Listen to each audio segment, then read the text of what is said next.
In this video, we are going to reset your Nespresso machine to factory settings. It works for all Nespresso compatible double button machines. These are the main brands. The factory settings for the short coffee button are going to be 40 milliliters of coffee, and the long coffee button will be 110 milliliters of coffee.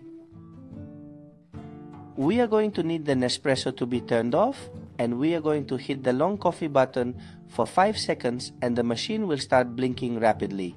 That will be the signal that we have done it right. We are going to start. At the end of those 5 seconds, the machine will blink quickly, and then it's going to blink normally. Now the machine is heating up to be able to make your coffee.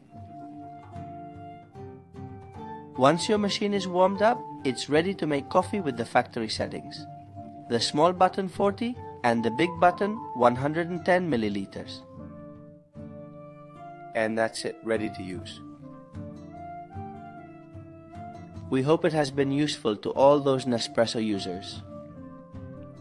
Best regards, and until the next video.